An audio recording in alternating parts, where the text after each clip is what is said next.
ya. Selamat berjumpa kembali anak-anak di kelas seni budaya. Pada pertemuan ini kita akan membahas mengenai seni teater. Ya. Oke. Dalam pembahasan kita kali ini kita akan membahas mengenai jenis, unsur, serta fungsi dari seni teater. Oke, baik. Kita akan mulai ya. Nah, apa tujuan pembelajaran kali ini? Jadi pembelajaran kali ini kita akan mengidentifikasi kira-kira jenis-jenis karya seni teater itu apa saja. Selanjutnya kalian nanti juga akan mampu mengidentifikasi unsur-unsur yang membentuk karya seni teater itu sendiri.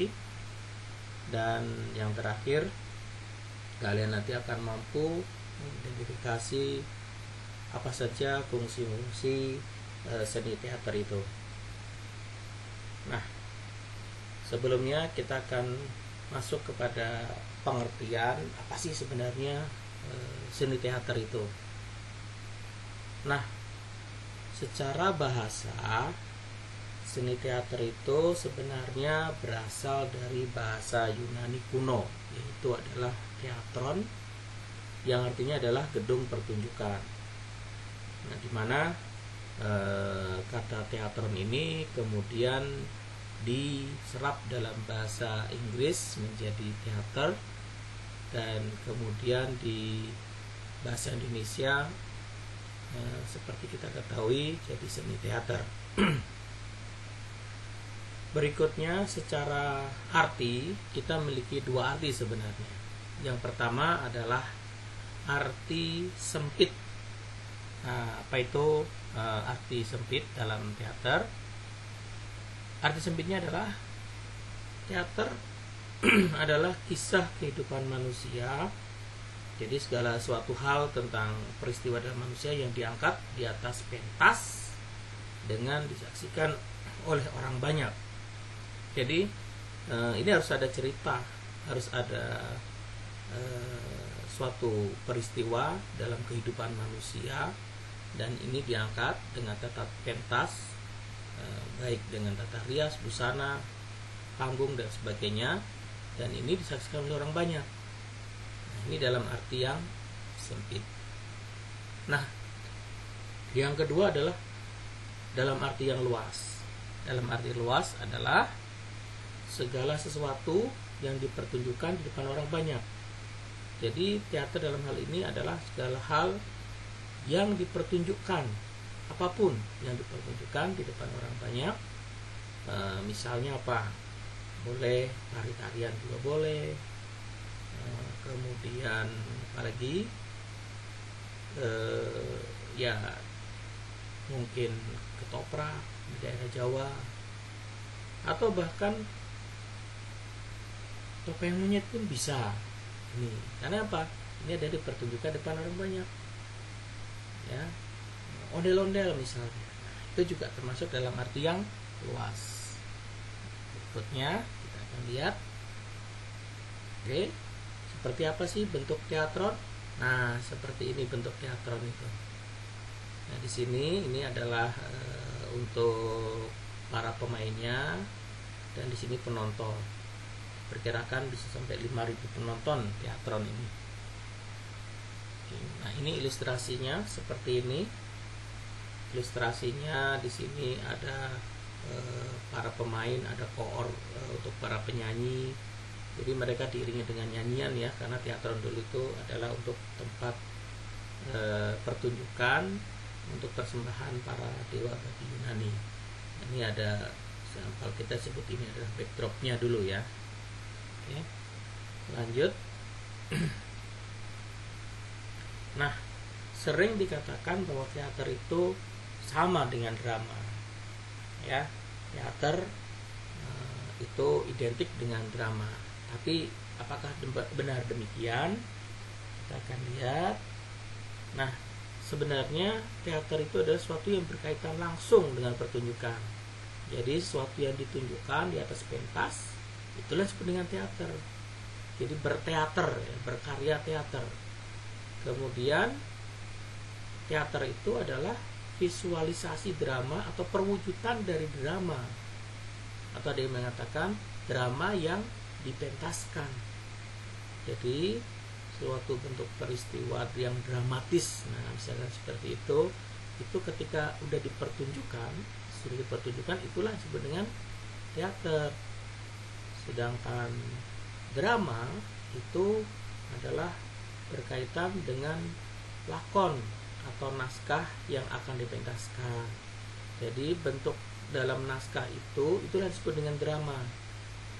Nah, untuk lebih jelasnya, lihat bagian berikut ini. Oke, ini kedudukan teater dan drama itu seperti ini.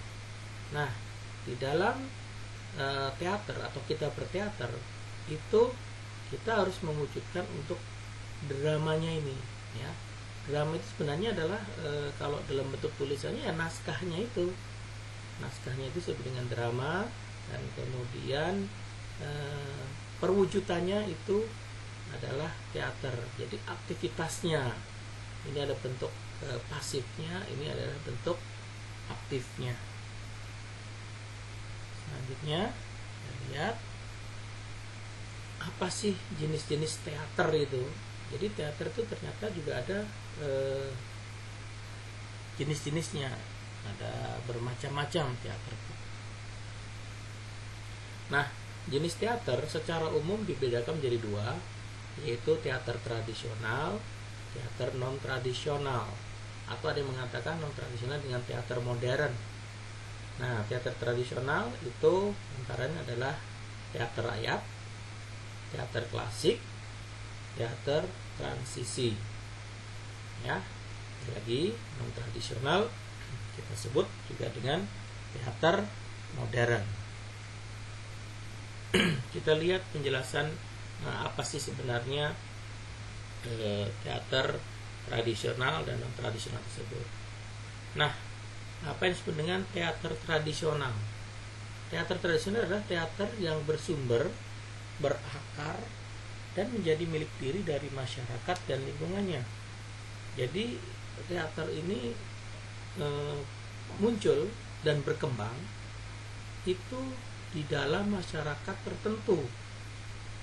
Sebagai contoh misalnya untuk daerah Betawi atau daerah DKI Jakarta itu masyarakat Betawinya mengenal teaternya disebut dengan lenong misalnya, atau di daerah Jawa dengan ketoprak, atau mungkin di daerah Sumatera Barat dengan padang. Jadi mereka masing-masing memiliki ciri khas tersendiri sesuai dengan masyarakat dan lingkungannya. Nah, terbagi lagi teater tradisional menjadi teater rakyat, yaitu adalah teater yang lahir dari spontanitas kehidupan masyarakatnya. Nah, masyarakatnya yang seperti apa? Biasanya ini lahir dari masyarakat desa atau di daerah pedesaan. Biasanya umumnya seperti itu. Jadi bahasanya sederhana, ceritanya juga sederhana. Dan ini teater rakyat sendiri pun sebenarnya lebih mudah dipahami ya, karena memang kedekatannya dengan masyarakat. Berikutnya teater klasik. Nah, teater klasik itu lahir dari lingkungan istana atau keraton, otomatis masyarakat pendukungnya bukan masyarakat pedesaan lagi, tapi sudah masyarakat yang elit, yaitu misalnya kalangan bangsawan. Otomatis ceritanya pun tentang kerajaan, dan itu pun bahasa-bahasanya terkadang susah dimengerti oleh masyarakat pada umumnya. Berikutnya adalah teater transisi, yaitu teater tradisional namun dia dipengaruhi gaya barat, ya. Jadi teater-teater yang muncul itu memang berkembangnya memang teater transisi itu munculnya itu pada waktu masa kolonial Belanda ya. Jadi mereka menggunakan instrumen-instrumen musik misalnya berasal dari Eropa. Bahkan beberapa busana pun juga muncul dari Eropa atau terpengaruh dengan Eropa. Berikutnya teater non tradisional. Apa itu non tradisional? Yaitu teater yang tumbuh dan berkembang di masyarakat kota besar. Jadi ini ya juga termasuk disebut juga dengan teater modern ya. Bisa juga pantomim juga bisa. Ya teater-teater yang berkembang saat ini itu disebut teater non tradisional, menggunakan tata pentas yang canggih, tata cahaya, tata suara dan segala macam, sehingga teater ini biasanya muncul dan berkembang di masyarakat kota besar. Oke, berikutnya, nah apa saja sih ciri-ciri teater tradisional? Yang pertama biasanya menggunakan bahasa daerah. Kalau di Jawa ya bahasa Jawa, kalau di Betawi ya bahasa Betawi, bahasa digunakan untuk Randai misalnya di Sumatera Barat bahasa Padang. Kemudian sering menggunakan improvisasi, jadi spontanitas biasanya. Pemain-pemainnya itu sudah terbiasa dengan improvisasi ya. Di situ biasanya ada tarian dan nyanyian. Mereka itu harus bisa menyanyi dan menari, diiringi oleh musik daerah. Kalau Jawa gamelan, kalau di Betawi gambang kromong misalnya, dan diselingi dengan banyolan atau candaan-candaan, sehingga suasananya itu akrab antara penonton dengan pemain. Dan karena akrab ini sehingga ya suaranya jadi santai. Karena keakraban ini akhirnya muncullah kondisi santai, nyaman, kedekatan dengan penonton. Itulah ciri-ciri teater tradisional. Nah ini contohnya misalnya Ludruk dari daerah Surabaya, Jawa Timur. Kemudian Ramamanda dari Kalimantan. Kemudian ada Ketoprak ya, dari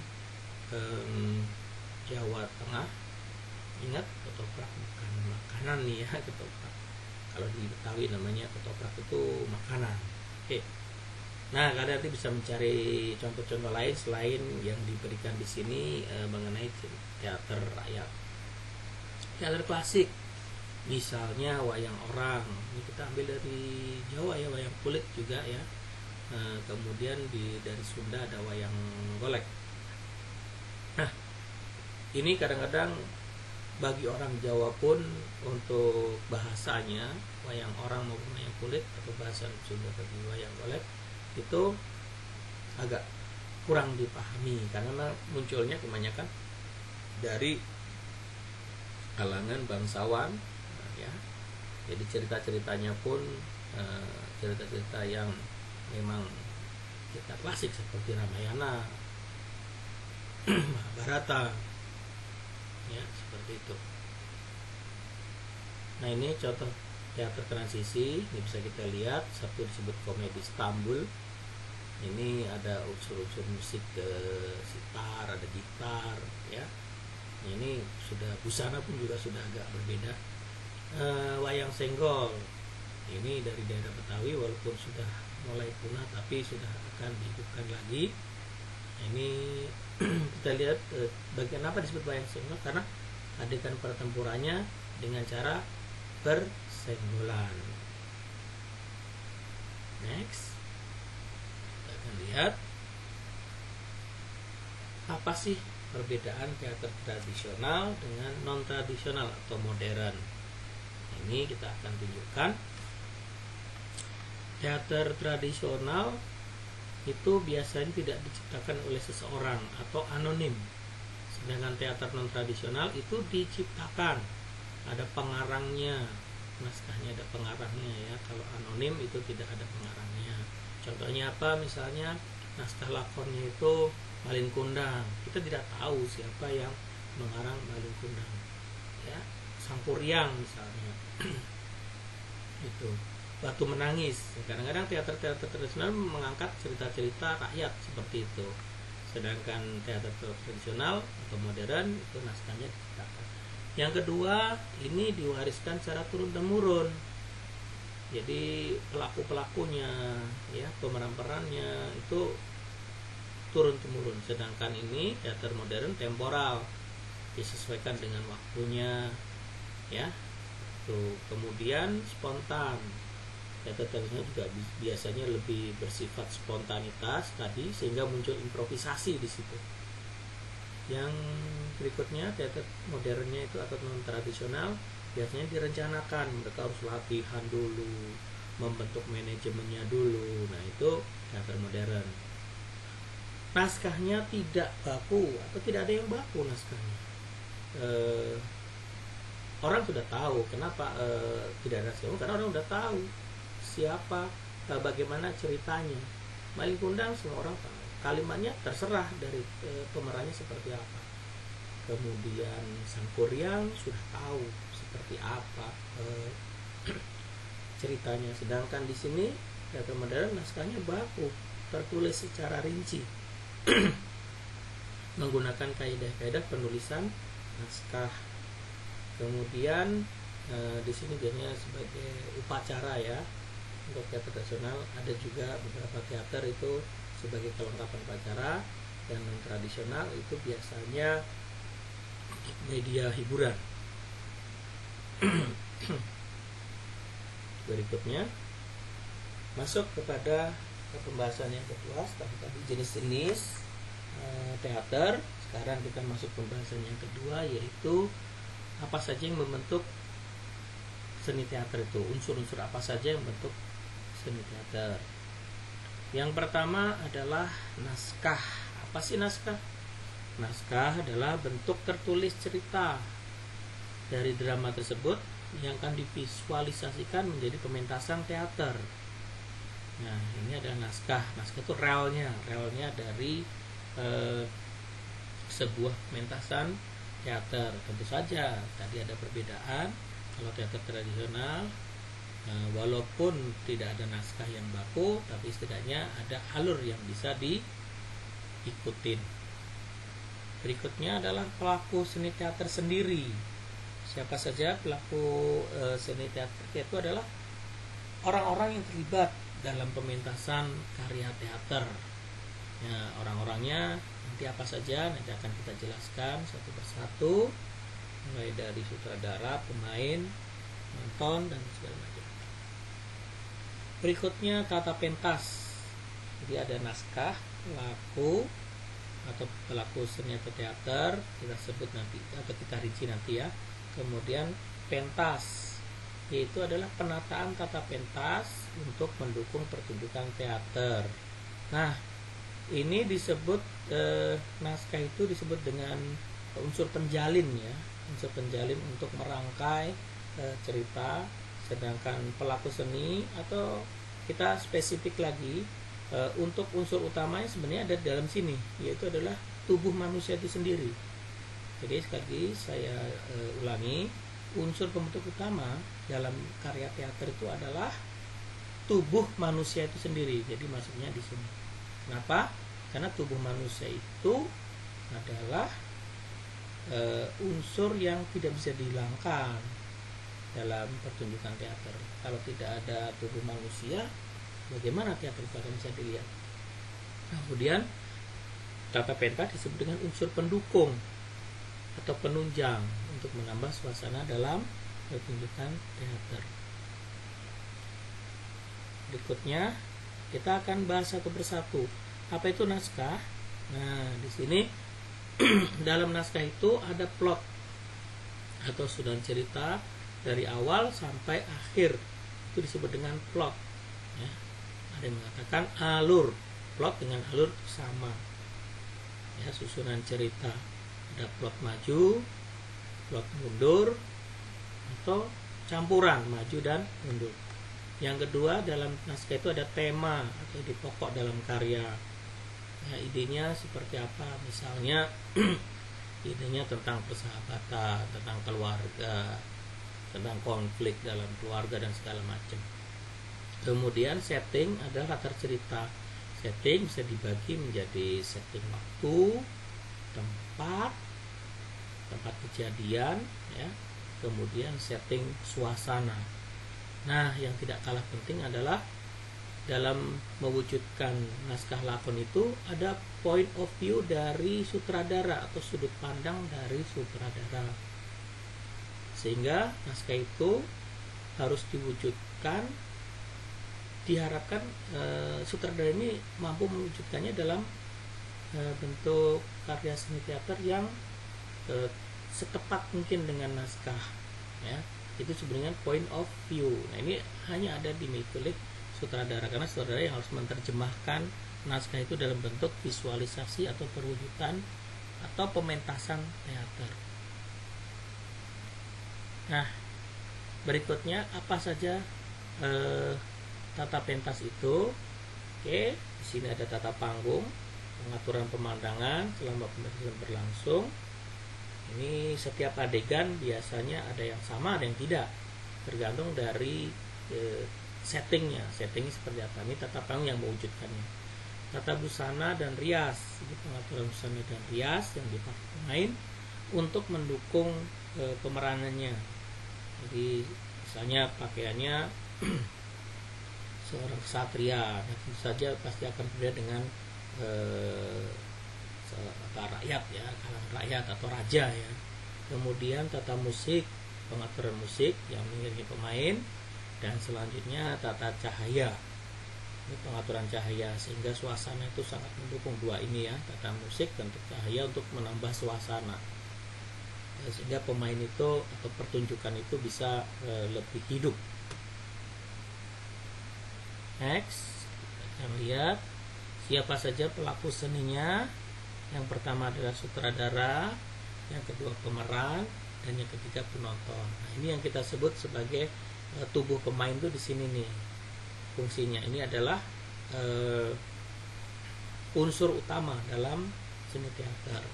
Sutradara itu pengatur, peramu, pengemas, dan pengarah dalam karya teater, atau dalam teater tradisional disebut dengan dalang. Sutradara itu adalah dalang. Kemudian pemeran itu pemain yang memerankan karakter tokoh. Di sini ada tokoh antagonis, ada protagonis, oke. Ya, intinya protagonis suatu tokoh atau sifat yang berkarakter baik, ya. Lawannya adalah antagonis. Nanti akan kita bahas lebih rinci di materi berikutnya. Kemudian penonton adalah orang yang menikmati karya teater. Jelas, ya. Next, fungsi seni teater. Yang pertama, sebagai media upacara. Ini biasanya muncul di teater-teater yang ya sakral, ya, atau mungkin awal-awal teater di Yunani kuno, ya, sebagai sarana persembahan dewa. Mereka tidak penonton kadang-kadang. Kenapa? Ya, penontonnya itu ya pelaku dan penonton itu nyambung jadi satu. Oke, yang kedua media hiburan. Ya, ini sudah jelas, ya, sudah hiburan kepada penonton. Media ekspresi, ya, untuk mengekspresikan gerak dan ucapan. Beda dengan musik, ya. Kalau musik itu suara, sedangkan untuk seni rupa itu ya ekspresi sebagai, ya, dia mewujudkannya dalam bentuk ekspresi, menggambar dan segala macam. Next, media pendidikan. Jadi dalam teater itu ada hal-hal yang baik dan buruk yang bisa kita ambil. Sesuatu yang buruk otomatis menjadi contoh untuk tidak kita lakukan, sedangkan yang baik ya kita ambil. Jadi pendidikan itu terutama untuk moral, ya, untuk moral. Oke, baik. Kiranya materinya untuk seni teater, jenis, unsur, dan fungsi teater cukup sekian. Ya, terima kasih. Tetaplah semangat dan belajar dalam kondisi pandemi ini. Jangan patah semangat, ya. Nah, saya kira Cukup itu saja materi dari saya. Nanti akan kita lanjutkan di materi berikutnya. Ya, terima kasih.